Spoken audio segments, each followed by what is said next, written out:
Assalamualaikum warahmatullahi wabarakatuh.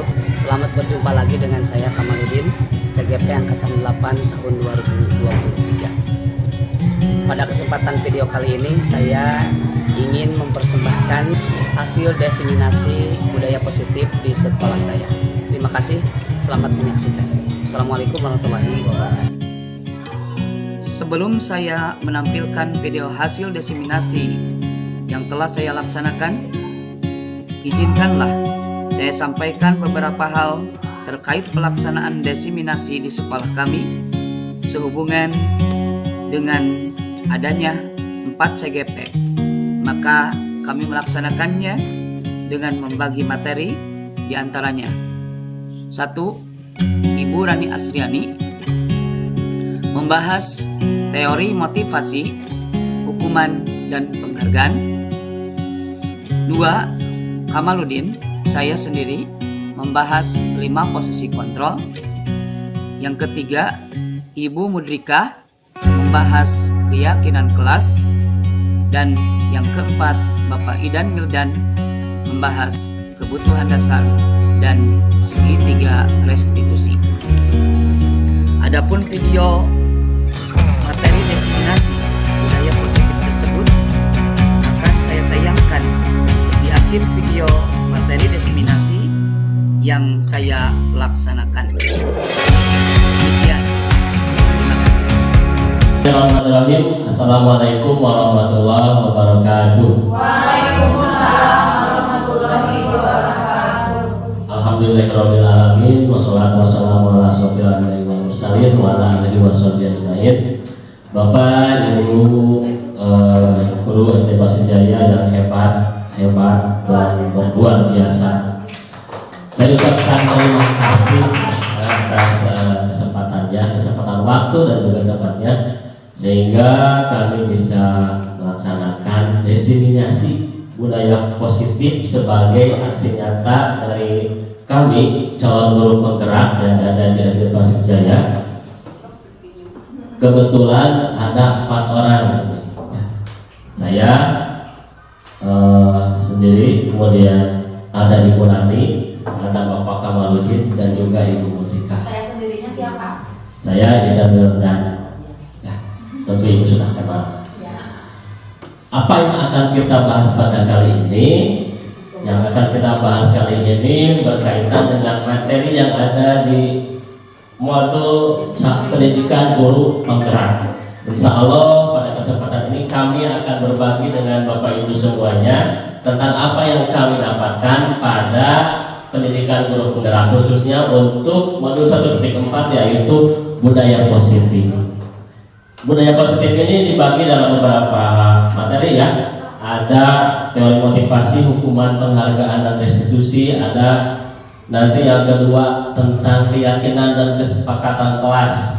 Kemudian ada lagi tentang apalagi Pak Kamal nanti akan menjelaskan tentang apa? 5 posisi kontrol. 5 posisi kontrol, ya. Nanti juga akan ada bagaimana kita melakukan langkah-langkah segitiga restitusi untuk membudayakan budaya positif di sekolah, sehingga nanti anak-anak kita itu melakukan kebiasaan-kebiasaan itu berdasarkan datang dari motivasi dirinya sendiri internal, bukan karena hukuman atau paksaan, ataupun bukan karena ada hadiah atau pujian. Ya, baiklah, supaya tidak untuk mengefektifkan waktu supaya tidak terbuang terlalu lama, saya persilahkan untuk materi yang pertama kepada Ibu Rani. Kepadanya saya persilahkan. Bismillahirrahmanirrahim. Assalamualaikum warahmatullahi wabarakatuh. Waalaikumsalam warahmatullahi wabarakatuh. Alhamdulillahirabbil alamin. Pada hari ini kita dapat berkumpul pada kegiatan diseminasi budaya positif. Terima kasih kepada pengatur waktu yang telah memberikan kesempatan kepada saya. Kemudian terima kasih juga kepada Bapak Ibu guru hebat yang telah bersedia meluangkan waktunya untuk melakukan kegiatan diseminasi budaya positif ini dalam rangka tadi aksi nyata menyampaikan apa-apa yang telah kami pelajari sebagai calon guru penggerak dalam pendidikan. Jadi tidak hanya kami saja, kami juga harus menularkan kepada Bapak Ibu sekalian. Mudah-mudahan termotivasi. Kebetulan materi yang saya akan paparkan mengenai teori motivasi. Tujuan dari kegiatan ini selain kita dapat memotivasi anak-anak, kita sendiri juga sebagai guru menguatkan motivasi kita. Nah, pada kesempatan ini saya akan memaparkan materi mengenai teori motivasi, hukuman, dan penghargaan serta penerapannya dalam restitusi.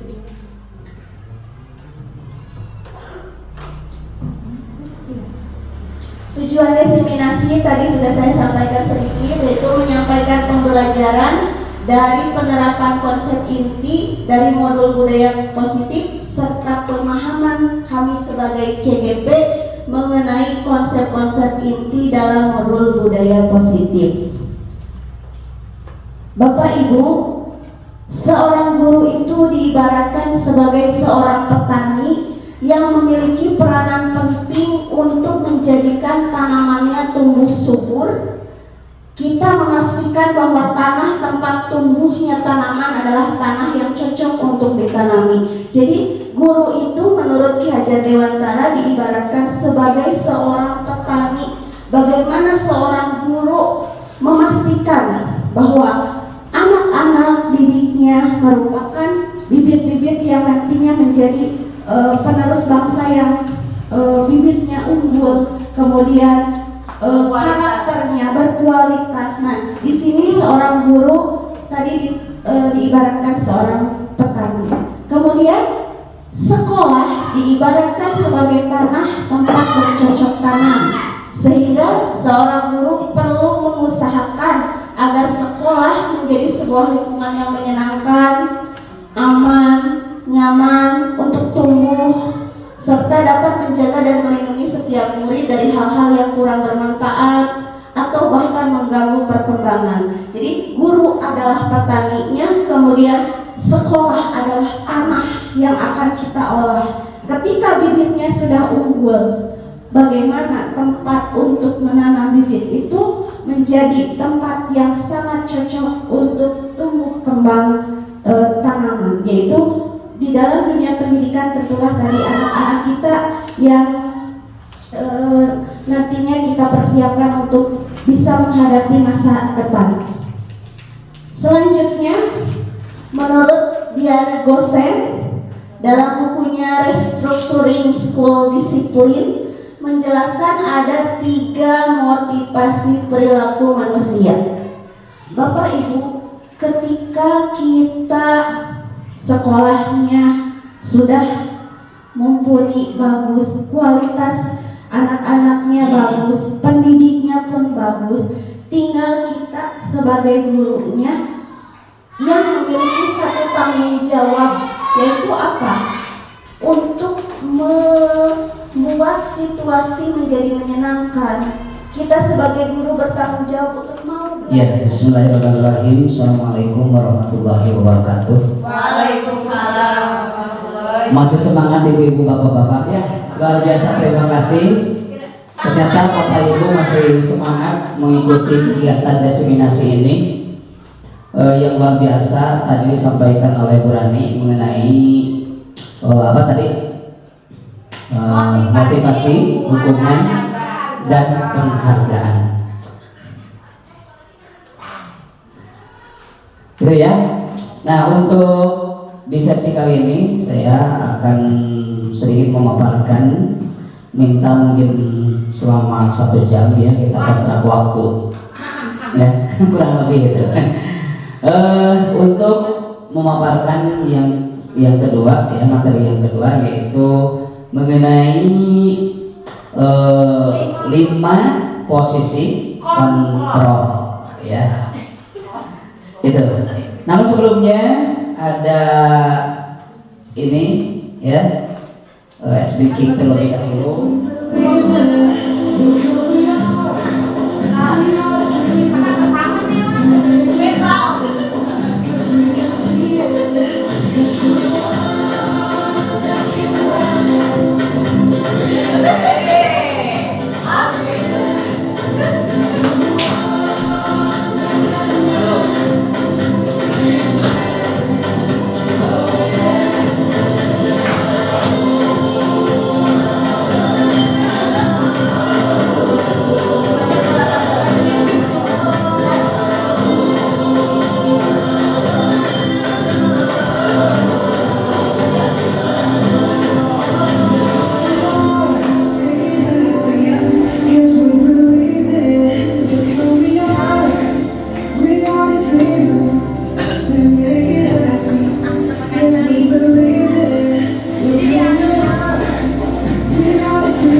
Ini untuk materi yang kedua, yaitu mengenai pengaruh 5 posisi kontrol.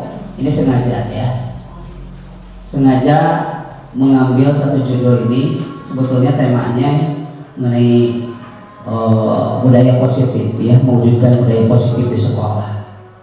Akan tetapi supaya lebih spesifik, saya mengambil satu judul pengaruh 5 posisi kontrol guru dalam mewujudkan budaya positif di sekolah.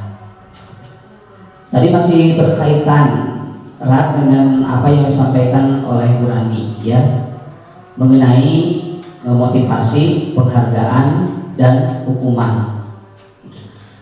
Nah, terkait ini latar belakang hampir sama tadi ya, dimana kita harus mendidik sesuai dengan kodratnya, sebagaimana apa yang disampaikan oleh Ki Hajar Dewantara ya. Ini satu pemikiran Ki Hajar Dewantara yang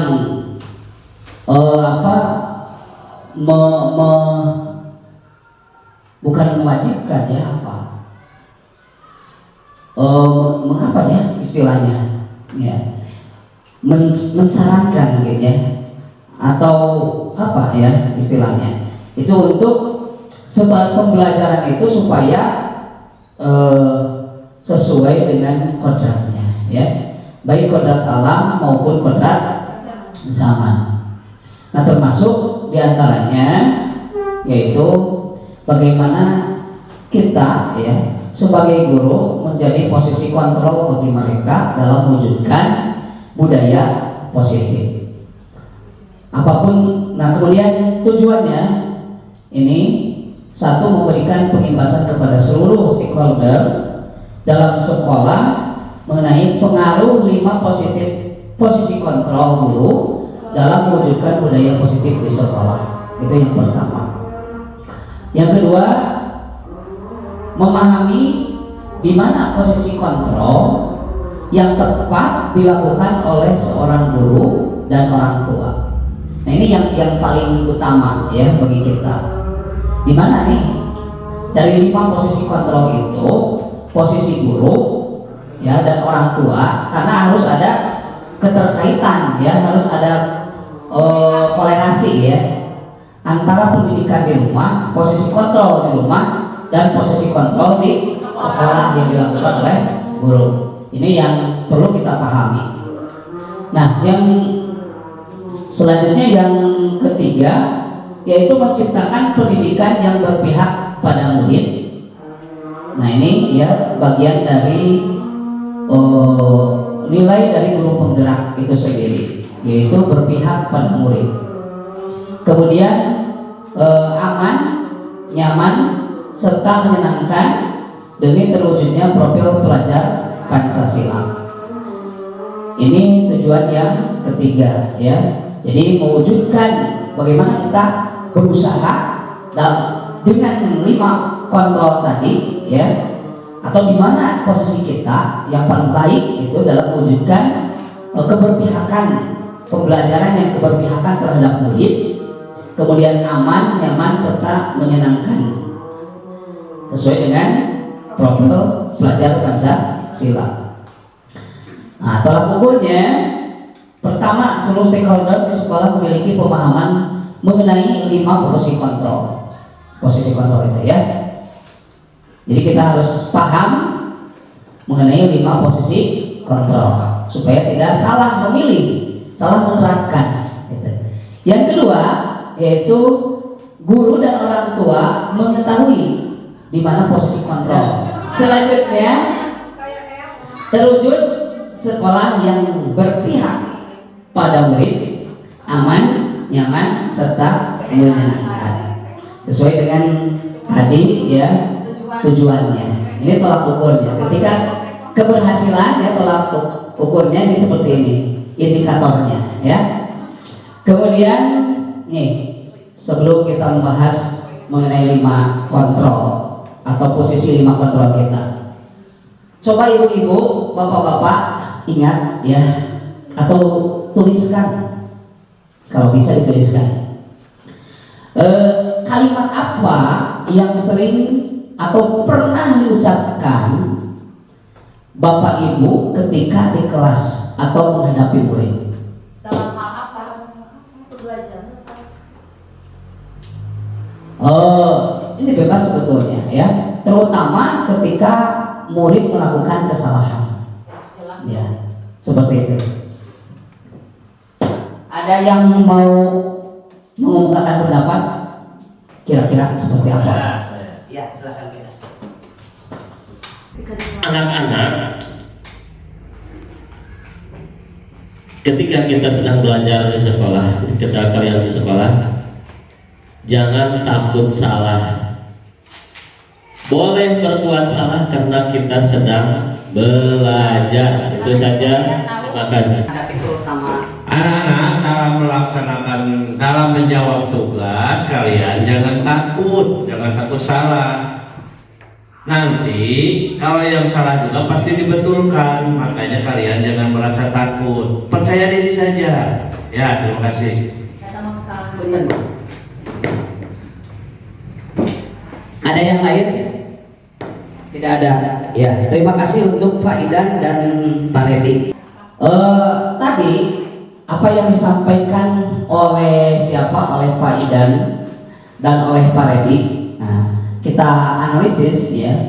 Sebetulnya, nah, itu termasuk posisi kontrol apa? Ketika kita mengucapkan kalimat-kalimat yang demikian terhadap anak.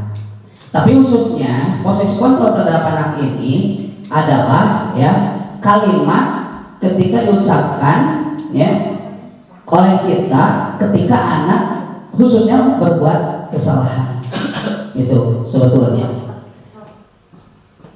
Nah, inilah mungkin ada beberapa ya hal yang sering diucapkan atau kalimat yang sering diucapkan oleh kita. Yang pertama, nah ini siapa nih? Patuhi aturan saya, awas. Itu. Nah. Nanti ini masuk apa ya? Pernah Bapak Ibu melakukan atau mengucapkan kata-kata seperti ini? Pernah mendengar atau sering? Sering. Ya, oke. Gitu ya. Ini kira-kira coba dianalisa nanti ya. Masuk ke posisi mana? Kemudian yang kedua, gimana coba kalau orang tua kamu tahu kamu berbuat salah begitu? Nah itu, ini yang sering muncul. Nah, sering Pak Redi sering yang mana ini? Pernah Pak Redi yang ini? Pernah Pak Redi? Nomor 2? Pernah. Pernah. Sering atau jarang atau kadang-kadang? Kasusnya kan jarang, pasti kadang-kadang. Kadang-kadang, ya oke. Nanti posisi Pak Redi kalau mengucapkan ini di mana ya?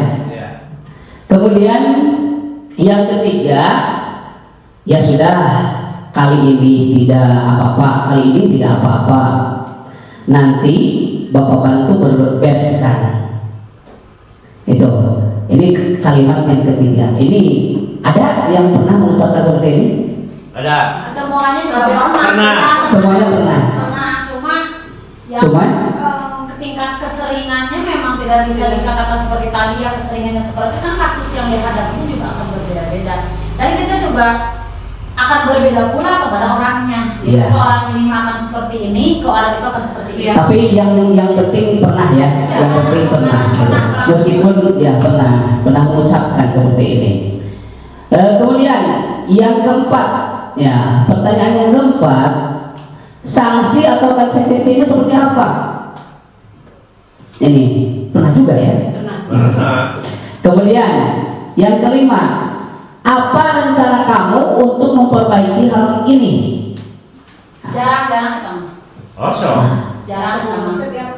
Kira-kira dari kalimat-kalimat ini, dari 5 kalimat ini yang paling sering yang mana? Meskipun kita dalam pelaksanaannya jarang.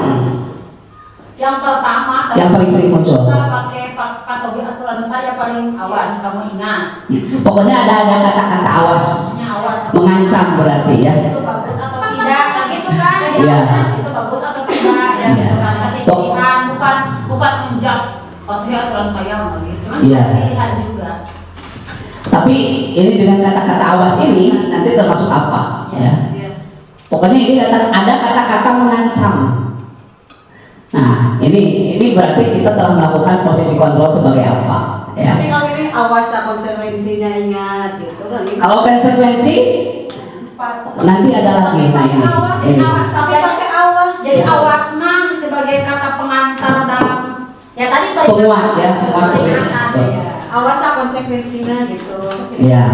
Jadi untuk memperingati saja ya, menekankan. Jadi jangan statement mengancam. Nah, kira-kira sebelum kelima posisi kontrol ini masuk posisi apa kalau ini? Posisi kumaha maksudnya? Posisi kontrol seperti apa ini? Belum. sengaja, emang sengaja begini ya. Nah, kalau belum tahu, mari kita lihat. Nah, ini ada 5 posisi kontrol menurut Dr. William Glasser dalam bukunya Restructuring ya School yang terbit pada tahun 1998. Pertama, ya, posisi guru itu adalah sebagai penghukum atau punisher. Nah, kira-kira kita kembali ke atas. Yang mana? Yang satu ini masuk punisher.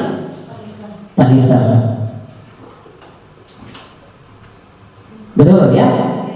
Masuk punisher. Penghukum. Kemudian kalau mau sholat silahkan. Yang kedua, nah ini pembuat kesalahan atau pembuat merasa bersalah atau wilter. Kira-kira kita kembali ke sini. Yang mana? Nomor 2. Sudah nikah muda ya. Bisa diacak. Yang ketiga, ya, ini sebagai teman atau buddy. Berarti lu. Ketiga. Sudah kita ya, sudah paham, sudah pada paham. Selanjutnya, untuk yang keempat yaitu posisi pemantau atau monitor. Berarti pertanyaan yang keempat. Nah, menanyakan sanksi atau konsekuensi. Nah, nanti karakternya seperti apa? Kemudian yang kelima yaitu posisi manager. Nah, di mana? Nah, dari kelima posisi kontrol ini nanti kita posisinya di mana yang paling bagus. Meskipun kadang-kadang kita berbuat kadang-kadang di sini, ya, dalam pernyataannya. Kadang-kadang di sini, kadang-kadang sebagai teman, kadang-kadang sebagai pemantau atau monitoring, kemudian kadang-kadang manajer. Tapi keseringan adalah tadi di mana. Ini adalah yang perlu diperbaiki oleh kita semua. Supaya budaya positif itu ya di sekolah terwujud.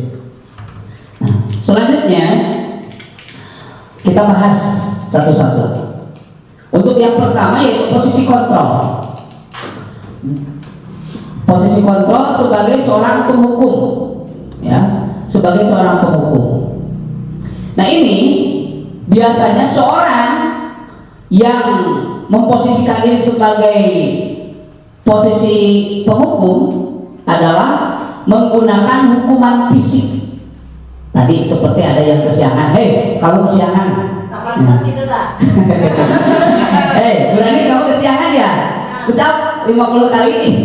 Boleh kosong aja. Tadi seperti itu. Nah ini ya, fisik maupun verbal atau dengan kata-kata, ya, dengan kata-kata. Kamu kesiangan aja. Dari mana kamu? Seperti itu.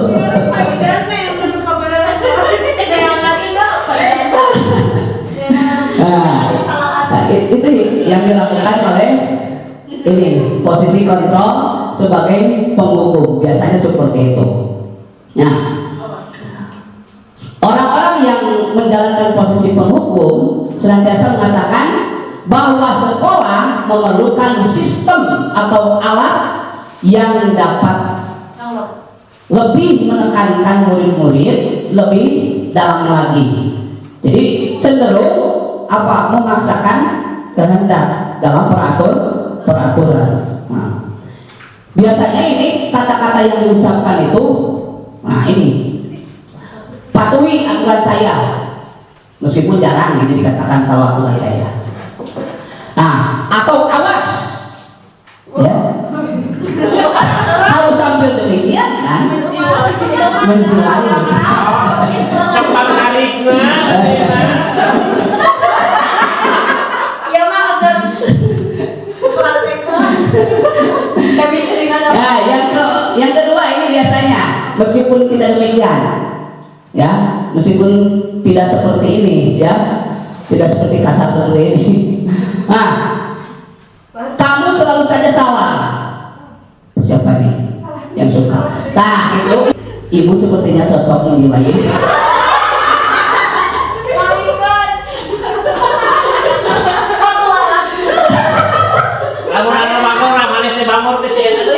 Nah, seperti itu ya. Itu secara tidak disengaja ya, secara tidak langsung sudah masuk ya kita itu ke posisi penghukum, kontrol penghukum. Itu ya. Meskipun tidak seperti tadi, awas kamu kalau kesiangan. Seperti itu. Nah, selanjutnya yang ketiga selalu atau pasti selalu yang terakhir selesai. Nah, apa ini?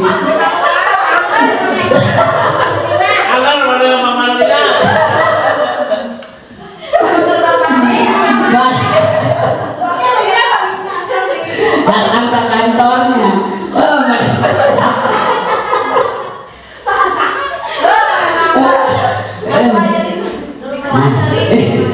Nunggu masa seri, dikena kabe.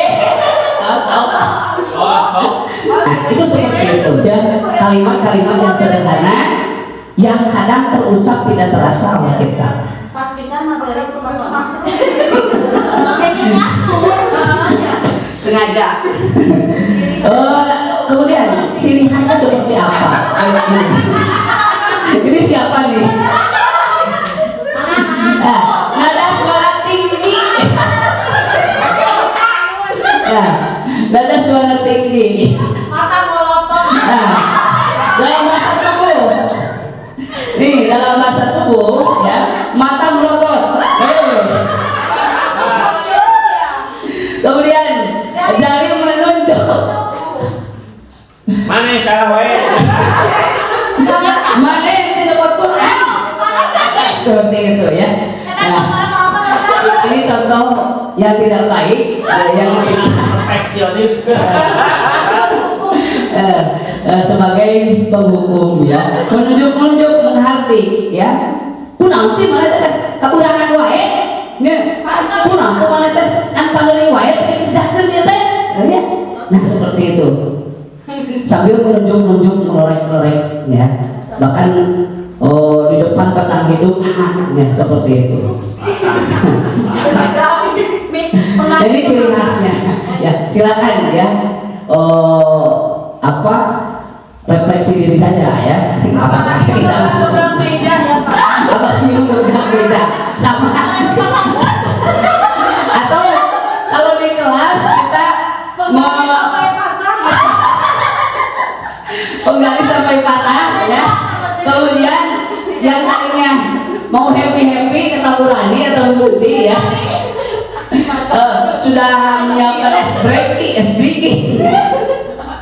Akan tetapi ketika melihat kondisi anak ya kadang-kadang kita terpancing ya. Yang akhirnya kita lempar apa buku ya, atau beberapa.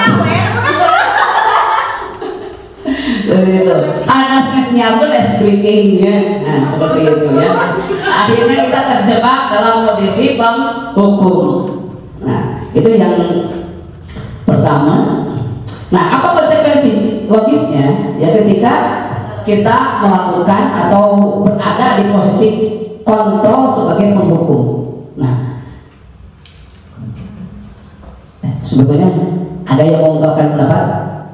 Nah, apa kira-kira ketika kita menerapkan posisi kontrol sebagai penghukum, kira-kira seperti apa?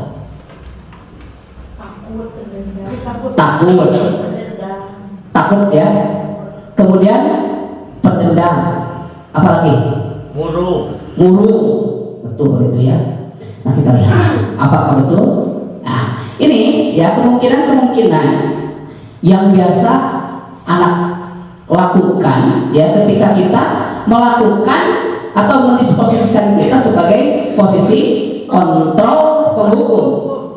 Nah, kemungkinan anak itu tadi betul ya, marah ya, murid marah, betul. Kadang-kadang kan ketika kita panggil ke depan, kamu belum mengerjakan PR ya, atau mengerjakan tugas ya, sini ke depan kamu. Kadang-kadang kan mereka uring-uringan ya, akhirnya melampiaskan ya kemarahannya itu ke temannya atau benda-benda di sekitarnya, seperti itu. Nah, kemudian bersifat agresif tadi. Ini hati-hati ya kita. Ketika kita memposisikan kita di posisi sebagai penghukum, ini akan membuat anak seperti ini. Nah, ini adalah contoh. Ini ya, ada kan anu menggerutuk mungkin ya. Yang lebih bahayanya Pak, kebal. Ya. Karena sering dihukum. Ada imunitas ya, ada imunitas karena kita sering membentak-bentak mungkin. Kemudian ada lagi, nah ini banyak di kelas. Ini aksi vandalisme, ya. Meskipun dalam bentuk yang sederhana. Nah, ini akan membentuk kepribadian anak didik kita, budaya positifnya, ya. Budaya positif itu seperti budaya negatifnya yang muncul, ya, bukan budaya positifnya. Selalunya meja, nah ini bersih. Nah, karena kita, ya, karena mereka mempunyai dendam atau agresif terhadap kita, tapi tidak bekas mencegurangnya, ya, akhirnya mereka lampiaskan terhadap ini. Kemudian melampiaskan terhadap temannya dan sebagainya. Itu ya. Selanjutnya yang kedua, ini posisi kontrol membuat merasa bersalah. Apa ya tandanya atau bagaimana kebiasaan orang yang atau guru ya yang menempatkan diri sebagai pembuat merasa bersalah ini? Nah, ini pada posisi ini biasanya guru atau orang tua akan bersuara lebih lembut. Hati-hati ini juga daripada yang tadi. Lembut ya, tapi nah seket cek bahasa Sunda namanya ya lekit.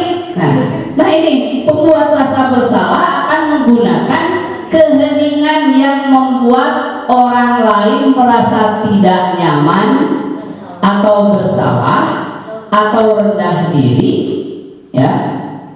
Ini justru ini ada kalau diistilahkan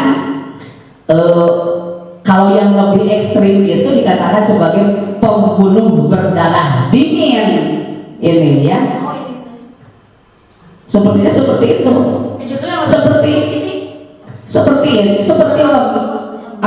Seperti lemah ya, seperti lembut tapi menyakitkan. Sini. Lebih kepada menginterogasi nanti. Iya, seperti itu. Sehingga akan terbentuk karakteristik yang selalu anak itu merasa bersalah. Ketika merasa bersalah, akhirnya mereka ya akan merasa rendah diri, minder. abi mah cek ibu ge cek bapak ge teu bisa wae nya. Di trauma. Ya, trauma. Padahal ente nyentak ya, lemes ya mengungkapkannya, tapi menyakitkan. Ini yang saya katakan sebagai apa?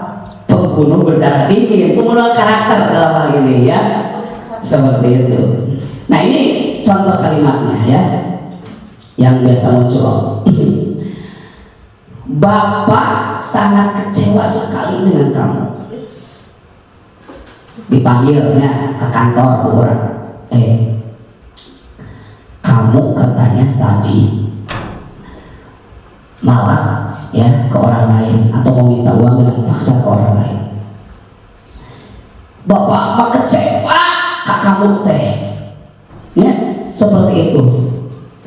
Nah itu meskipun kita tidak membentak, tetapi efeknya ya ini luar biasa terhadap karakteristik anak nantinya. Kemudian yang kedua, berapa kali Bapak harus memberitahu kepada kamu ya? Beda, kira-kira beda? Sudah pernah ini?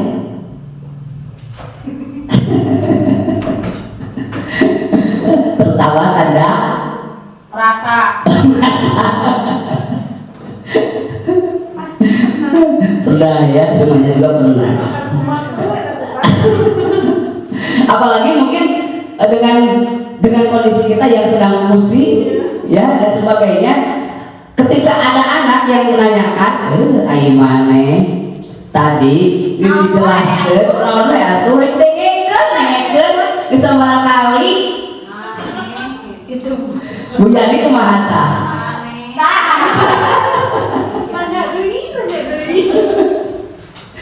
Seperti itu ya. Langsung besok nanti malah jadi cicing. Jadi cicing ya. Nah, yang ketiga, gimana? Coba kalau orang tua kamu tahu kalau kamu berbuat begini, sok aya becakeun sia ka mama. Model saya juga pernah melakukan hal itu ya. Nah, pernah ya melakukan hal itu. Misalnya ada seorang anak ya di kelas 3, awas nanti nih saya foto ya, saya video, tuh videonya dikirim ke mana? Ke orang tuanya, seperti itu. Ya. Buana ada pengalaman nggak terkait itu? Bu Rani? Ada. Bu Susi ada? Bapak Tarwan? Bapak Redi? Enggak ya, alhamdulillah kalau enggak. Enggak terlewat mungkin.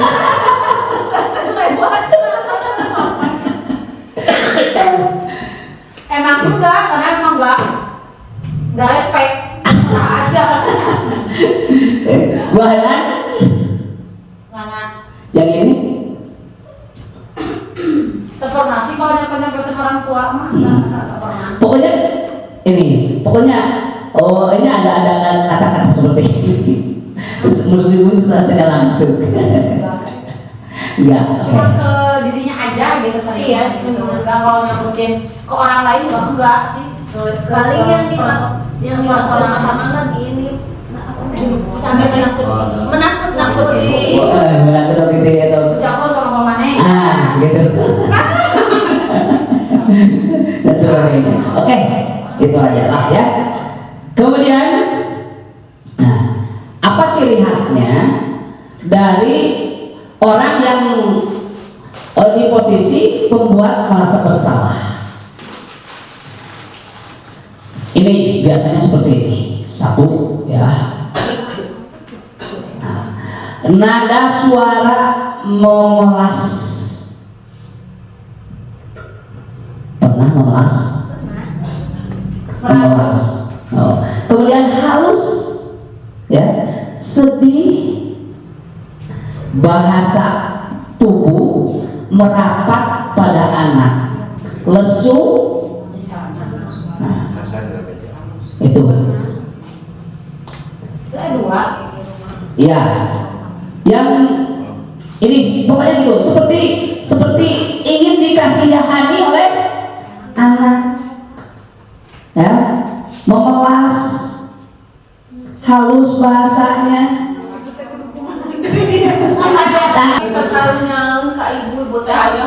Nah itu capek ibu teh, sami ibu ge capek itunya. Sok perhatikeun sing leres, calikna sing leres gitu tanya. Urang teh kaganggu tah kitu. Alhamdulillah hari ngaku mah. Nah, untuk selanjutnya ya. Yang kedua, nada suara memelas halus. Oh sama ya ini. Mungkin terlihat terkopi lagi, ya terkopi lagi. Pokoknya yang ini ya, yang terutamanya ini. Misalnya ini terhapus nih, seperti ini. Tadi lah sudah sudah dicontohkan. Kemudian, ya ini contoh kalimatnya. Oh di sini contoh kalimatnya, ya. Nah, nih, kamu ini bagaimana ya? Kamu sudah berjanji dengan Bapak tidak akan terlambat lagi. Kamu kenapa ya? Senang sekali mengecewakan Bapak? Cik Bu Yani pangabasa Sunda ke dia. Kan kemarin geus janji ka ibu, ka bapak bade ngiring olahraga misalnya teh. Ya. Tapi anggar wae apa kumaha dinya? Nah, kumaha maneh? Nah, seperti itu. Nah, ini kekecewaan ya, sebagai ekspresi kekecewaan, tapi dalam ekspresi yang lebih halus ya, yang lebih halus. Benar-benar kecewa ya, kecewa sekali. Sebetulnya hampir sama ya dengan penghukum. Tapi si Nabil mah gini senang terus halus. Ketika ada ya lembut gitu. Nabil janji ya ke ibu ya, sampai begitu ya. Iya. Berhasil tapi sama ngiringan kan tak aja. Tapi yang ke depan mau pakai baju bangsi tidak mau baju. Iya. Berarti ini juga sebetulnya ya. Ini ada masukan dari Bu Susi ya. Ini pernah meskipun dalam kata-kata atau kalimat yang berbeda ya Bu Susi. Nah, tapi ternyata cukup efektif dalam mengembalikan anak ya. Motivasi anak. Menambahkan Pak Amas? Ya silakan. Dalam posisi kontrol ini ada 5 ya Bu Susi. Jadi tergantung kita, kan karakter anak berbeda-beda. Nah, kita ke anak ini bisa dalam posisi seperti yang Bu Susi kasusnya barusan Nabil, bahwa Nabil ketika kita memulas, ketika kita membuat dia merasa bersalah, ternyata hal itu justru yang menaikkan motivasi dia. Beda halnya kalau kita gunakan ke anak lain. Jadi posisi ini kita bisa sesuaikan dengan kondisi ya. Karena saya udah caranya seperti ini sehingga gitu. Jadi kan didiagnosa gitu ya. Dari awal di sini mah udah begini. Ya betul. Ya, terima kasih atas satu kasus ya. Real ini yang terjadi di lapangan. Dan ini perlu diketahui sebetulnya boleh kita ya sebetulnya tidak ada kata larangan untuk kita menempatkan di posisi ini dengan dasar kenapa Pak di saat Nabil tidak mau lagi Nabil kenapa nggak mau lagi gitu ya. Di saat anak itu tidak mau lagi melakukan, nah saya kan observasi lagi, terus dikontrol lagi, Evaluasi ya. dievaluasi lagi. Nabil, kenapa ini nggak mau ikut lagi? Padahal kan kamu udah mau gitu. Jadi sedih Bu gitu. So, Ibu Abi emang menurut Abi gitu ya, menurut saya kalau berhasil dalam satu kali, contohnya tidak mau ke depan, tidak mau pakai baju pangsit, itu informasi dari orang tuanya ke saya. Jadi saya, nanti cari cara gitu. Cara itu yang lebih, menurut saya lebih efektif dan berhasil pula ya. Terima kasih. Sebetulnya tidak ada cara yang paling baik atau metode yang paling baik kecuali ya, ini ada pepatah ya, kecuali sesuai dengan kondisi real di lapangan tersebut. Jadi boleh-boleh saja kita menempatkan atau memposisikan kita sebagai ini. Tapi kan dari kata Bapak tadi ini yang menjadi pembunuh, bukan ini. Iya. Nah, itu pembunuh berbunuh ini. Ketika tidak tepat sasaran, ketika tidak tepat sasaran. Saya jadi kaget, terus ke anak juga saya pernah seperti anak pribadi ya, anak saya sendiri pernah seperti itu gitu. Sering, bukan pernah, sering. Tapi menurut saya gitu ya, berhasil gitu. Berhasil mungkin karena karakternya gitu, tapi beda-beda, 3 anak itu beda-beda cara mengatasinya. Betul seperti Bu Rani ya, sesuai dengan kondisi karakter anak itu sendiri. 3 anak berbeda caranya diurus. Terima kasih. Ya, terima kasih Bu Susi, luar biasa. Berikan aplaus ya kepada Bu Susi.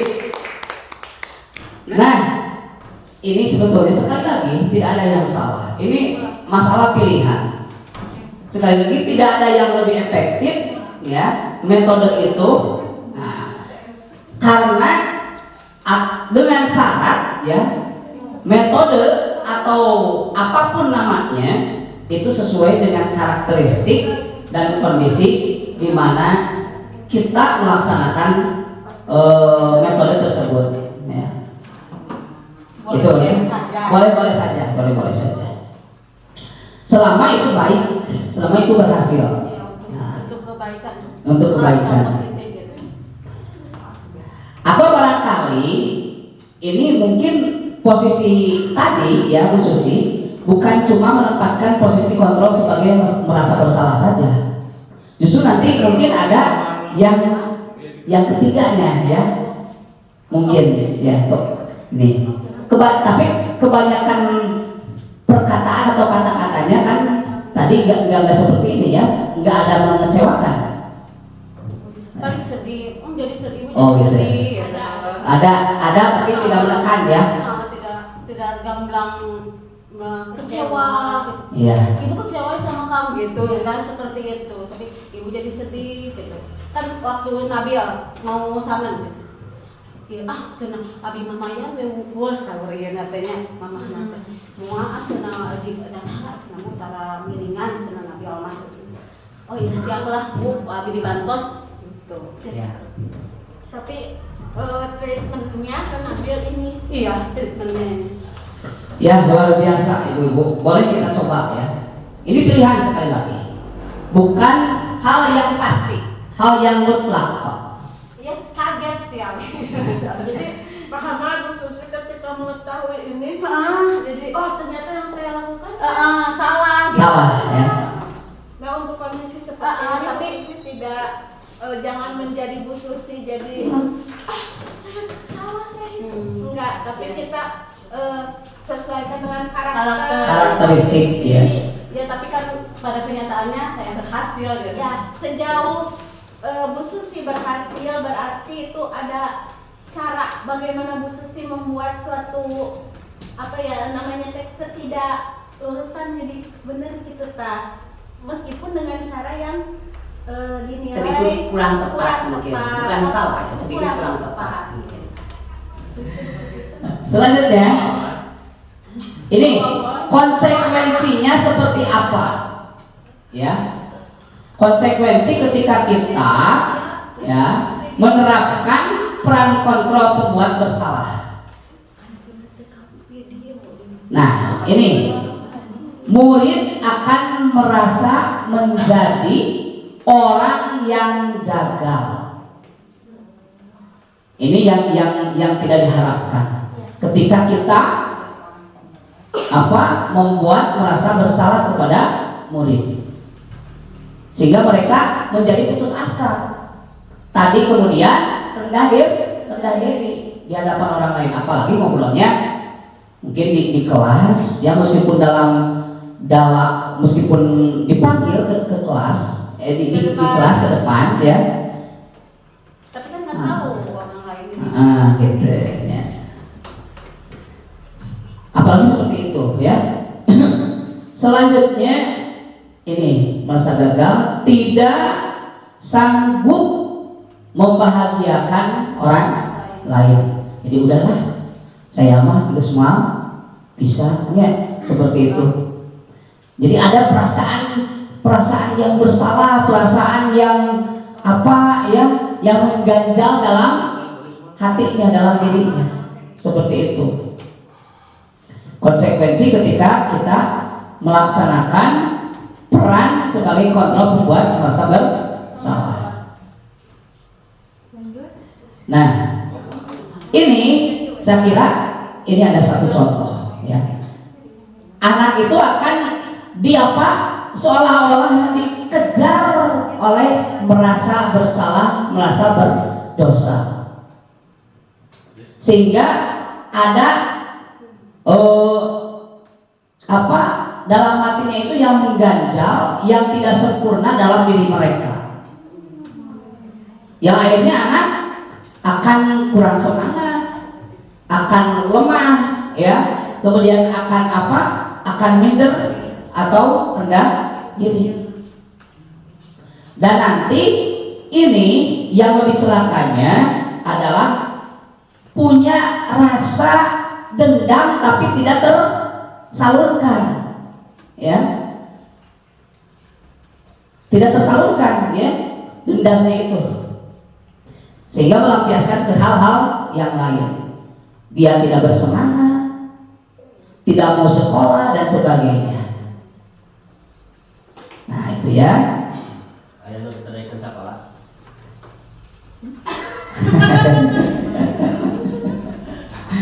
Jangan memancing, ya. Selanjutnya, ini yang ketiga, posisi kontrol sebagai teman. Nah, ini sebagai teman. Bagaimana posisi kontrol sebagai teman? Nah ini, guru pada posisi ini tidak akan menyakiti murid. Nah ini mungkin bisa saja Bu tadi termasuk ke posisi yang ini, atau posisi manajer yang paling bagus. Nah, tidak menyakiti, ya. Kemudian, namun akan tetap berupaya mengkontrol atau mengontrol murid melalui pendekatan persuasif. Jadi deketannya, ya. Jadi tindakan-tindakan pencegahan, ya. Emang kita dianggap kuat pendekatan. Iya. Mungkin saja Ibu ya ke sini karena tadi ada pendekatan. Cuman mungkin kalimatnya ada sedikit terselip, ada sedih, kecewa gitu, seperti itu. Nah, nanti bisa diperbaiki. Kalimat-kalimat seperti itu ya bisa dihilangkan. Nah, kemudian posisi teman pada guru bisa berdampak negatif. Jadi serba salahnya, gitu ya. Dampak negatif, ayah Ibu. Nah, cikinten apa Wenda? Ya. Dulu pernah ya Pak, saya ada di posisi kontrol sebagai teman. Dalam realnya, kalau murid terlalu dekat dengan guru dan kita mendekatinya secara teman tersebut, jadi si murid jadi berani Pak, berani, tidak ada rasa hormat, tidak segan kepada kita, Jadi kapok gitu Pak untuk melaksanakan yang seperti ini teh, nuka cara lepat abdi jantan si murid teh berani ke orang teh, di mana-mana tidak ada kesopanan terhadap guru. Mungkin itu yang dialami oleh saya. Ya, terima kasih ya. Nah itu kenapa itu terjadi demikian? Karena mungkin saja ya di kelas tersebut atau terhadap murid tersebut ya posisi tersebut tidak cocok itu, makanya itu ya, makanya kita harus mencari jalan yang lain. Atau Bu Susi mau menambahkan? Posisi kontrol bisa diterapkan, tapi dengan batasan-batasan. Iya. Terus ya juga betul seperti Bu Susi. Tambahannya, ketika kita menerapkan posisi sebagai teman, supaya tetap murid itu mempunyai rasa hormat atau mempunyai etika ya terhadap kita, tidak bebas kebablasan, kita juga harus membatasi atau memberikan pengertian ya, memberikan pemahaman kepada mereka ya untuk bagaimana sih berteman dengan guru itu yang betul ya, aturan-aturannya seperti apa. Contohnya kan suka kalau seperti posisi kontrol itu murid suka saling takut gitu. Dikasih batasan. Ini kamu batasnya segini. Nah. Jangan sampai ke sini. Jangan sampai ke sini, oke? Tadi dina kalau terus sok enak lagi itu dikasih tahu. Jangan itu gak sopan. Terus, nah ini sebetulnya ke posisi 5 kontrol ini ada nantinya keyakinan kelas. Nah termasuk bisa dilaksanakan atau bisa dituangkan Bu Endah ya, ketika kita ingin menempatkan diri sebagai posisi teman ya, itu kita bisa menerapkan kesepakatan kelas terlebih dahulu ya. Jadi batasan-batasan berteman dengan murid ya kita buat dulu bersama dengan mereka, dengan murid. Seperti itu. Tadi sebagaimana yang diungkapkan oleh Bu Susi ya. Nah ini batasan kamu misalnya seperti ini, hanya sampai seperti ini ya. Nah, kemudian batasannya waktunya seperti apa ya, seperti itu. Jadi Susi sudah saya menerapkan ya Bu Yani, batas sampai sini, kamu peraturannya seperti ini, tapi dengan mungkin karakter atau pemikirannya belum sampai maksudnya tak acan markos, tak acan dewasa. Jadi si anak meskipun sama kita dikasih pendidikan karakternya seperti itu, tetap tidak bisa berjalan, tapi lupa kapain nama nah itu satu kunci ya, satu kuncinya kita continue, tetap mengingatkan kepada mereka dengan baik, seperti itu. Jadi jangan bosan mengingatkan kepada mereka ya, nanti lambat laun insya Allah akan ngerti, meskipun wah dalam waktu yang mungkin cukup lama. Iya, masih prosesnya lama. Adaptasi temannya, pengamannya ayah bikin waktu kelas 8 di deketan teh. Orang tahu nggak kan dia, tapi bang sopan ngerti ya itu kelas 8, tapi kelas 8 bertahan. Iya, bertahan Proses.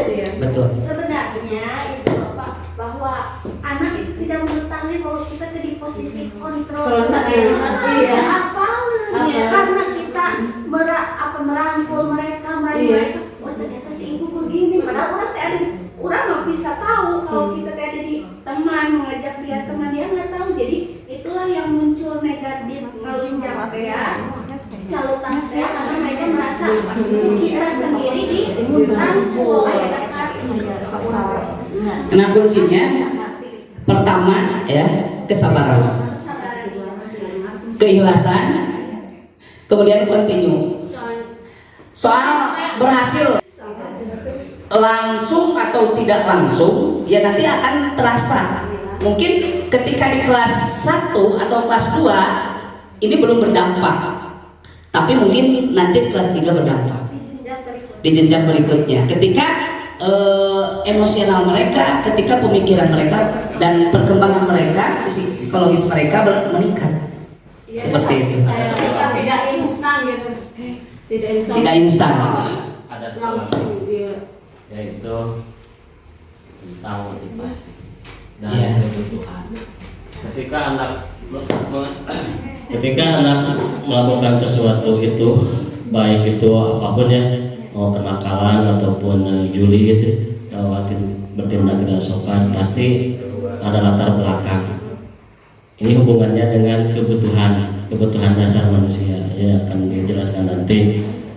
Kan kita juga sama ya, bukan hanya anak-anak, kita juga sebagai orang dewasa, ketika kita melakukan sesuatu itu pasti punya motivasi. Ketika orang ke kasalaki, ini makan, iya makan supaya jatuh kena tanong gede. Ketika kita berdiam diri, ditanya oleh suami tidak menjawab, pasti ada yang latar belakangi dan ada kebutuhan yang ingin tidak terpenuhi. Nah, anak-anak juga sama. Bisa jadi kebutuhannya dari di sekolah atau kebutuhannya di rumah yang tidak terpenuhi. Mungkin latar belakang keluarga ge mempengaruhi meureun kana tingkah anjeunna. Ya, itulah nanti yang akan dijelaskan oleh pemateri berikutnya, yaitu Bu Monika. Pak Idan, kalau kebutuhan Pak Idan. Restitusi. Itu. Jadi ini ada misalnya kamu harus tahu ini posisi yang serius misalnya. Ya, anak itu harus diberitahu. Ini posisinya tidak tepat untuk bercanda misalnya seperti di kelas. Kita ungkapkan terlebih dahulu. Misalnya dengan perkataan seperti ini. Nah, ya. Boleh-boleh aja. Boleh-boleh saja ya. Kamu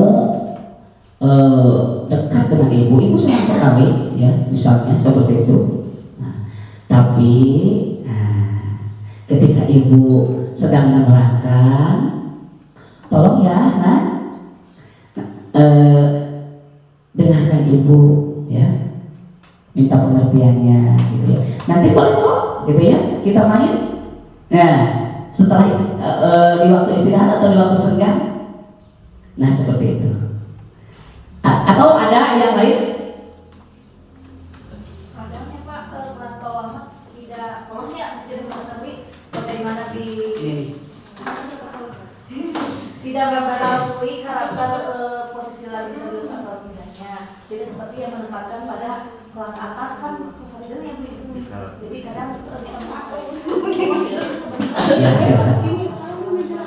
Nah, ini Bapak Ibu kembali ke laptop. Ya, betul, ini kembali ke laptop ya. Nah, yang mana tadi ya? Di sini berupa hubungan baik yang terjalin antara guru dan berdampak positif. Di sini berupa hubungan baik. Ini dampak positifnya ya. Antara guru dan murid. Kemudian guru di posisi teman menggunakan hubungan baik dan humor untuk mempengaruhi seseorang. Jadi boleh ya, kita sesekali humor dengan siswa untuk lebih dekat, untuk mendekatkan kita ya, emosional kita, mendekatkan emosional mereka, emosi mereka dengan emosi kita. Asal tidak keterlaluan. Ini apa kata-kata yang sering muncul? Nah, ini ya, ketika kita memposisikan sebagai teman. Pertama, ini, ayo bantulah, ayo bantulah, demi Bapak ya, gitu. Ya, jadi memelas, ya, meminta, ya, seperti itu. Ayolah, sok atuh kerjakeun, cik atuh kerjakeun, ya, si karunya ke Bapak teh capek.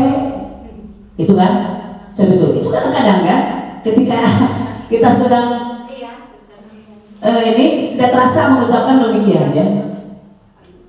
Disengaja. Tidak disengaja. Ketika kita bahkan ini dalam posisi yang saya katakan ketika kita berputus asa, mungkin seolah berputus asa ya, seolah berputus asa. Memang di posisi sudah putus asa, sudah cara ini, cara itu. Ya, ini. Kemudian yang kedua, ayo ingat tidak bantuan Bapak selama ini? Nah, kalau ini jarang ya, jarang kita ungkapkan. Tapi meski mungkin ya, mungkin ini dalam kalimat yang lain ya. Selanjutnya, ya sudahlah ya, kali ini tidak apa-apa, nanti Bapak bantu bereskan. Nah seperti itu, kadang-kadang gitu kan ya, ketika ada anak misalnya di kelas yang belum atau lupa mengerjakan tugas, kemudian kita panggil, siapa namanya ya, hai Anton misalnya ya, hai Anton, nah, hai Arif, kenapa kamu tidak mengerjakan tugas? Ya, misalnya sambil kita dekatin atau gini, supaya kesini, Idan, kenapa ya kamu tidak mengerjakan tugas? Tunduk, ya udah nggak apa-apa ya, Bapak bantu nanti ya, bantu beres. Diulangi lagi. Baru sampai demikian ucapannya, tidak mengatakan nanti Bapak apa tadi Bu Susi, Jangan diulangi lagi. jangan diulangi lagi, tidak ada kata-kata demikian, nanti itu lain lagi gitu posisinya. Baru seperti ini mau bereskan, tidak dijelaskan ya apa misalnya manfaatnya ya, membereskan tugas dan sebagainya. Selanjutnya, nah apa cirinya? Ini nada suara ramah. Betul kan? Biasanya yang berteman ramah. Nah, karena ingin dekat, kemudian akrab. Kadang-kadang anak di apa? Dirangkul, diayanggungan dalam bahasa Sunda mah. Itu bukan salah, boleh-boleh saja ya dalam kondisi tertentu. Kemudian bercanda, ya kadang-kadang bercanda, tapi jangan keterlaluan. Ketika kita terus bercanda, ya akhirnya anak terus bercanda saja. Meskipun saya suka ini, sebetulnya saya suka bercanda dengan anak-anak ya. Tapi ketika kita bercandanya terus keterlaluan, ya akhirnya anak-anak melunjak, tidak tahu batasan. Nah, makanya kita harus membatasi. Ya, di mana posisi yang tepat untuk bercanda, di mana posisi yang tepat untuk apa serius ya, atau benar-benar atau betul-betul. Nah, kemudian bahasa tubuh merapat, tadi merangkul ya, bukan menggendong apa seperti ini ya. Kemudian layaknya pada teman saja ya kita ya, berjalan bersama apa ya, atau kadang-kadang di kelas 1 ada ya yang seperti ini nih, tapi di SD kita mah jarang ya. Ketika ada lomba, mereka ada yang sampai menggendong ya, atau duduk ya, duduk di pangkuannya, nah seperti itu. Nah itu perlu dipertimbangkan lagi, apakah itu layak kita lakukan seperti itu ya, atau gimana itu ya, atau tidak usah melakukan demikian. Nah ini tentunya dengan pertimbangan kondisi pada masa itu. Akan tetapi kalau kita misalnya nggak ada apa-apa sini, kamu duduk nih bapak, gitu. Ya, apalagi sudah SMA. Jangan-jangan ada maunya, ya. Jangan-jangan ada maunya. Ngajaran cenah ngajar sanawiyah mengalahun. Seperti itu ya. Atau kadang-kadang di kelasnya, kadang-kadang di kelas ada anak-anak ujuk-ujuk seperti ini ke kita ya. Ada yang nyamperin kita, terus apa ini namanya, menggandeng tangan ya. Terus tangannya ke kita ya, secara tidak terasa. Nah itu perlu dipertimbangkan lagi. Nanti akan mengurangi etika mereka ya terhadap kita. Kemudian penyikapan kondisi ketika menghadapi anak-anak seperti itu emang apa ya, ya tadi dalam posisi ini sebenarnya ini tidak saklek dan tidak bisa ditentukan kapan waktunya. ya. Karena anak-anak tidak bisa melihat kondisi kita juga, tidak bisa, belum memahami kondisi kapan mereka harus jadi teman, kapan mereka harus jadi murid. Karena apa namanya, ya gitu, ditinggal bagaimana kita saja nanti mensikapi supaya mereka itu paham. Karena kalau misalnya langsung saklek diperingatkan, justru anak akan menjauh dari kita. Jadi harus benar-benar kita bisa mensikapi. Jadi kan emang benar ketika kita jalan kaki gitu ya, kadang-kadang ada jumarawat kita kalau baturan anak ibu, ayun-ayun di depan. Terutama kelas-kelas yang masih rendah ya. Kalau permulaan emang Emang seperti itu. Yang besar juga ada, Tapi kan ada kata-kata yang yang lebih serius. Sejak bahasa Sunda menului dinas. Jadi dia teh paham, oh dalam posisi seperti ini mas saya teh nggak boleh kayak gini sama ibu teh. Iya. Ya kata-kata dinas, ada kata-kata formal yang memang itu juga sebagai satu peringatan kepada dia, tapi bukan juga dengan bahasa yang. Contoh misalnya yang tadi kalau anda mau ke orang lagi, kamu sehat gimana gitu. Maaf ya, ibunya mau pergi dulu, kami sudah ke sana. Ibu mau kesini dulu, kamu jangan ikut ibu ya, kamu kesana dulu gitu kan. Jadi dalam posisi-posisi itu ada kata-kata formal yang membuat dia tuh paham, oh iya, kalau sedang seperti ini saya nggak boleh sama ibunya kayak gini. Kalau dalam posisi ini saya boleh seperti itu. Nah itu mungkin dari segi pengalaman. Ya, terima kasih ya buat Bonhan, luar biasa masukannya. Nah ini makanya kita harus paham di mana menempatkan posisi kita yang paling baik ketika itu, ya.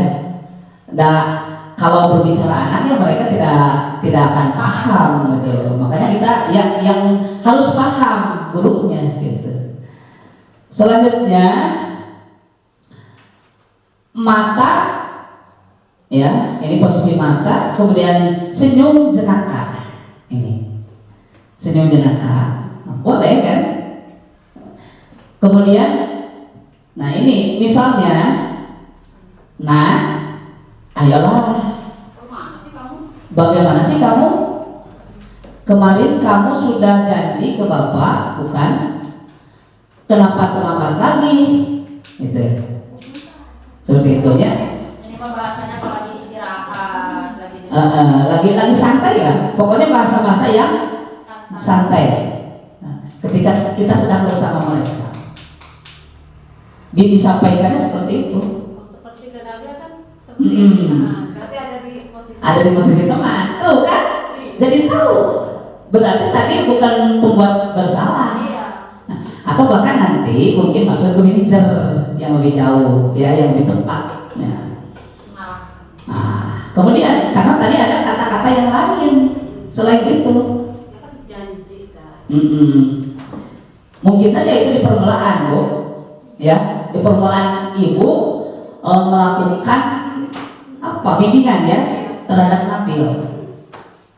Tapi ketika sudah tahu sedikit-sedikit, ibu kan meningkatkan Nabil ke hal yang lebih lebih mengarahkan ya Nabil kan, seperti itu. Berarti ada posisi kontrol yang lain menurut saya ya, seperti itu. Ya mungkin Bu Susi di sana posisinya lebih dari sekedar pemberi rasa bersalah mungkin ada di 2 kontrol mungkin Iya. atau apa ya, Nabil itu karakternya memang cocok untuk seperti itu kan, jadi Nah, gitu, nakal juga. nakal. Ini seorang dia ketika nanti ke anak lain seperti itu belum tentu cocok dan berhasil seperti kepada Nabil. Jadi tergantung kita memposisikan, kembali lagi mengidentifikasi karakter setiap Iya, murid. betul. Ya, intinya ya sesuai dengan karakteristik ya murid itu sendiri. Nah, di mana kita menempatkan? Harus pandai kita menempatkan. Iya, tapi beda kejaran. Iya. Kan beda lagi ketika diterapkan ke anak lain. Ya, beda lagi, beda. Nah, mungkin saja di posisi penghukum juga kita boleh-boleh saja menerapkan itu asal mungkin pada saat tertentu kepada anak tertentu juga. Ya, kembali lagi ke kita untuk dapat mengidentifikasi kebutuhan murid kita. Nah, sesuai kebutuhan, betul. Karakteristik murid kita, pokoknya sesuaikan identifikasi lah. Orang sebagai guru harus tahu satu persatu karakter murid kita. Iya. Terus tadi berkaitan dengan kebutuhan dasarnya, ya beda. Selanjutnya, konsekuensi logisnya ini, murid akan merasa senang ya, karena apa? Karena akrab dengan guru. Ini satu kebanggaan ya. Saya mendekat dengan guru. Iya, sampai-sampai Nabila tiap itu nuju Cetan. Cetan ke Abi. Iya. Ibu kangen. Bagus. Ini dampak positifnya. Kemudian hanya saja di sisi lain negatif. Nah, apa negatifnya? Murid menjadi ketergantungan, ya, tergantung pada guru tersebut. Gitu ya. Jadi misalnya gini, ada murid seperti ini. Pokoknya kalau nggak diajar sama Bu Susi misalnya, nggak mau. Nah, seperti itu. Nggak mau sama Pak Kamal, nggak mau sama Pak Idan, nggak mau sama Bu Rani, nggak mau sama Bu Hanan dan sebagainya. Itu ada ketergantungan. Emang ngecat. Nah ini permasalahannya. Kemudian bila ada masalah, dia merasa bisa mengandalkan guru tersebut. Kayak bantuan Bu Susi, misalnya seperti itu. Misalnya.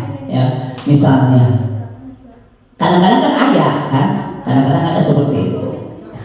Dapat kamama bagel iya gitu kan, tadi kukumahan. Kan ada kesepakatan Pak. Iya. Konsekuensi. Konsekuensi, betul. Kemudian akibat lain dari posisi teman ada Adi hanya akan berbuat sesuatu bila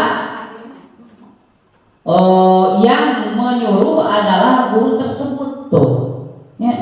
Jadi ke guru lain nggak turut karena ketergantungan tadi. Nah, kemudian dan belum tentu berlaku yang sama dengan guru atau orang lain, karena tadi sudah ketergantungan terhadap guru tersebut, sudah karena akrabnya, saking akrabnya, ya, sehingga dia tidak mau sama yang lain. Selanjutnya, yuk, ini mau SPK dulu? SPK, oke. Menari di atas menara, di atas menara, marilah menari. Ayo menari di atas menara, di atas menara, ayo menari. Sudah ya. Ini posisi yang keempat adalah sebagai pemantau atau pengawas. Habis baterai. pada saat kita mengawasi atau kita bertanggung jawab atas perilaku orang-orang yang kita awasi. Posisi pemantau berdasarkan pada peraturan-peraturan dan konsekuensi dengan menggunakan sanksi atau konsekuensi. Tidak dapat memisahkan hubungan pribadi kita dengan murid sebagai seseorang yang menjalankan posisi pemantau pertanyaan yang diajukan seseorang pemantau. Cukup saja itu ya. Kemudian, nah kalimatnya seperti apa? Ini orang yang melakukan atau guru yang biasa memposisikan diri sebagai pemantau, yaitu peraturannya apa? Ya, jadi cenderung ke peraturan, cenderung apa istilahnya? Mengembalikan sendiri kepada siswa untuk apa yang namanya? Ini cenderung berbicara ke peraturan, ya, ke sistem yang berlaku. Jadi kaku ya, statis. Ya. Kemudian apa yang telah kamu lakukan? Nah, kemudian sanksi atau konsekuensinya apa? Tuh, ya, ketika kita cirinya, ciri khas pemantau satu, ya, ini suara datar, bahasa tubuh yang formal ini ya. Jadi kaku tuh tadi ya. Misalnya guru ya, Adi, tahukah kamu jam berapa kita memulai? Adi, tahu Pak? Dan sebagainya. Selanjutnya konsekuensi logisnya, ini murid memahami konsekuensi yang harus dijalankan karena telah melanggar salah satu peraturan sekolah, ya. Jadi cenderung ke peraturan ininya, dasar ininya, dasar tindakannya, ya. Kaku tadi ya. Kemudian, nah, posisi yang kelima sebagai posisi control manager, ya. Ini yang paling bagus ya, yang senantiasa harus kita laksanakan. Apa posisi manajer itu? Ya, di mana guru tersebut berbuat sesuatu bersama dengan murid, mempersilahkan murid mempertanggungjawabkan perilakunya, mendukung murid agar dapat menemukan solusi atas permasalahannya sendiri. Jadi melakukan diskusi dari hati ke hati, ya, memanage permasalahan yang terjadi atau yang dialami oleh murid tersebut. Kemudian mencari solusi, ya, atau menanyakan solusi terhadap mereka, atau membantu membuatkan solusi terhadap mereka yang lebih baik dengan tanpa ada paksaan. Jadi membangkitkan tadi motivasi intrinsiknya. Ini kalau dalam posisi manajer, tidak lagi diiming-iming ya dengan hukuman atau penghargaan dan sebagainya. Jadi solusinya dicari sendiri. Mereka sadar sendiri gitu. Kesadaran itu karena ada motivasi dari dalam hatinya. Selanjutnya, kalimatnya, apa yang kita yakini. Kemudian apakah kamu meyakininya dan sebagainya lah, ya. Ini nanti kita bicara lagi. Kemudian, nah, ciri khas posisi ini, nada suara tulus, ya. Kemudian bahasa tubuh tidak kaku. Kemudian mendekat ke murid, ya, hampir sama sebetulnya dengan teman, ya. Itu. Cuman ini ada ngasih solusi. Kalau teman kan tidak. Cuman biar ibu yang bereskan tadi kan. Ya. Seperti itu kalau teman. Langsung dicari solusi. Kalau dicari solusi sendiri, ini didiskusikan, ya. Kalau kedekatannya sama seperti teman, nah itu ya. Nah ini simulasi. Nah ini.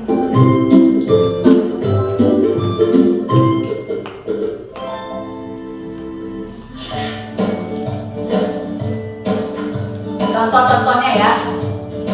Ini yang pertama masuk apa? Ada perbedaan. Halo, Bapak Ibu guru hebat. Video ini akan menampilkan 5 adegan interaksi guru dan murid. Silakan menonton dan merefleksikannya. Biasanya kalau tersebar.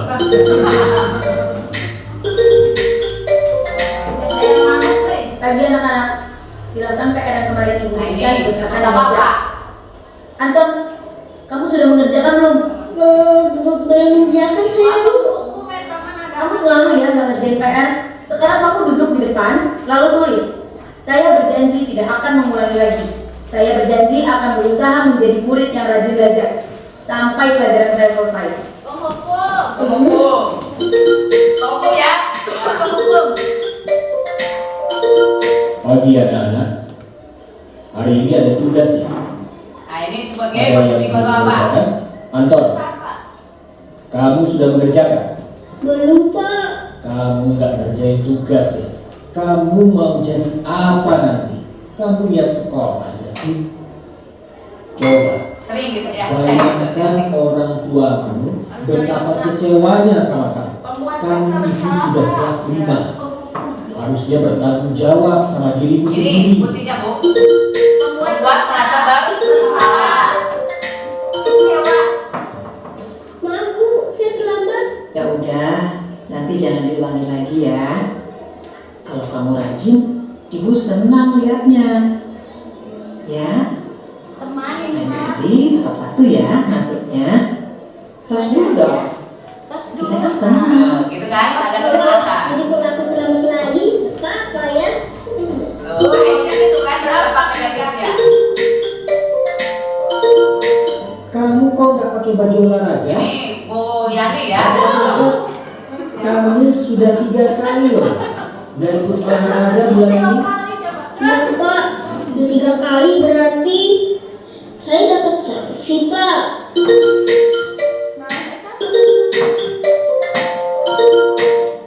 Ini Bu, saya mengumpulin tugas. Maaf ya Bu, saya terlambat mengumpulin tugas. Kenapa kamu terlambat mengumpulkan tugas? Iya Bu, saya kalau sore bantuin ibu jaga warung, gak sempat ngerjain tugas.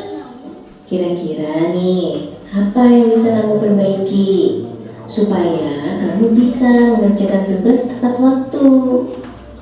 Coba, kapan biasanya kamu membantu ibu jualan? Tiap kadang sampai jam 8 malam Bu.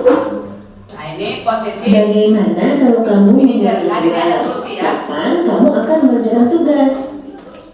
Oh gitu ya Bu. ini Saya coba deh Bu. permasalahan supaya ada solusinya dengan dicarikan bersama-sama murid, bukan cuma disuapin oleh guru. Mungkin itu saja ya, ini untuk refleksi sedikit, tapi tidak usah lah ya. Kita langsung saja ini saya akhiri ya pertemuan pada hari ini. Terima kasih kepada ibu-ibu ya, bapak-bapak juga. Mohon maaf waktunya terganggu. Terima kasih. Wassalamualaikum warahmatullahi wabarakatuh.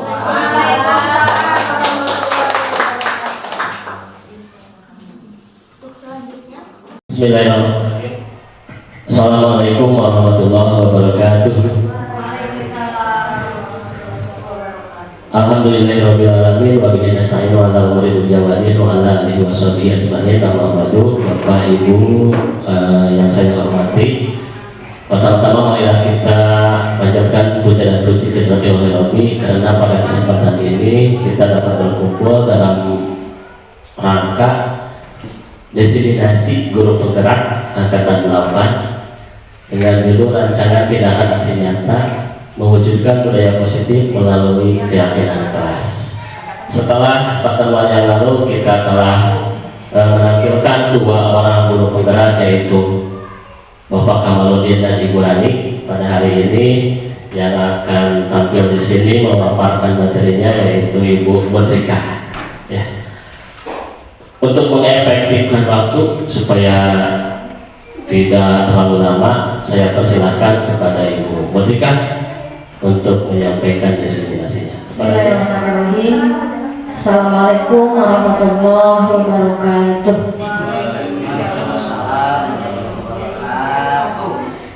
Alhamdulillahirrahmanirrahim. Wassalatu wassalamu ala asrofil mursalin wa ala alihi washabihi ajmain, amma ba'du. Puji dan syukur marilah kita panjatkan kehadirat Allah Subhanahu wa taala, yang alhamdulillah kita semua bisa berkumpul di tempat ini, yaitu dalam rangka dalam acara diseminasi rancangan tindakan aksi nyata dengan judul mewujudkan budaya positif melalui keyakinan kelas. Selanjutnya, salawat dan salam semoga tercurah limpahkan kepada Habibana wa Nabiyana Muhammad sallallahu alaihi wasallam. Tak lupa kepada keluarganya, sahabatnya, dan kepada kita semua. Mudah-mudahan nanti di akhir zaman kita mendapat syafaatnya dari beliau. Amin ya Allah ya rabbal alamin. Yang terhormat Bapak Ibu guru yang hadir di tempat ini, yang sudah meluangkan waktunya demi memenuhi tugas kami sebagai calon guru penggerak di angkatan 8, dan kami ucapkan banyak terima kasih kepada Bapak Ibu guru hebat semuanya. Mudah-mudahan kita semua diberi kesehatan, diberi kelancaran untuk memenuhi tugas kita sebagai pendidik di SD Negeri Pasir Jaya yang kita cintai ini. Baiklah Bapak Ibu yang hadir di tempat ini, saya akan membawakan atau memaparkan tentang budaya positif, tentang keyakinan kelas. Tujuan dari diseminasi mewujudkan budaya positif melalui keyakinan kelas yang pertama, menumbuhkan budaya positif di sekolah. Yang kedua, menetapkan keyakinan kelas, dan yang ketiga, mengoptimalkan karakter siswa. Itu tujuan dari diseminasi mewujudkan budaya positif melalui keyakinan kelas. Ada 3. Yang pertama, menumbuhkan budaya positif, yang kedua, menetapkan keyakinan kelas, dan yang ketiga, mengoptimalkan karakter siswa. Selanjutnya, latar belakang peserta didik tidak suka peraturan, karena selama ini jika mereka melakukan pelanggaran maka akan mendapatkan hukuman dan cenderung mempermalukan dirinya. Sekolah sebagai institusi pendidikan harus mampu menciptakan iklim pendidikan yang membuat setiap warganya berbudaya positif secara berkesinambungan, yang membuat setiap warganya berbudaya positif secara berkesinambungan, yang akhirnya menjadi budaya sekolah. Budaya positif di sekolah sangatlah penting untuk dikembangkan. Hal ini dikarenakan sekolah merupakan bagian dari tripusat pendidikan, tempat tumbuh dan berkembangnya karakter peserta didik. Untuk melaksanakan budaya positif perlu terlebih dahulu membuat keyakinan kelas, sehingga peserta didik mempunyai keyakinan dalam menerapkan budaya disiplin berdasarkan motivasi internal, sehingga mempunyai karakter sesuai profil pelajar Pancasila.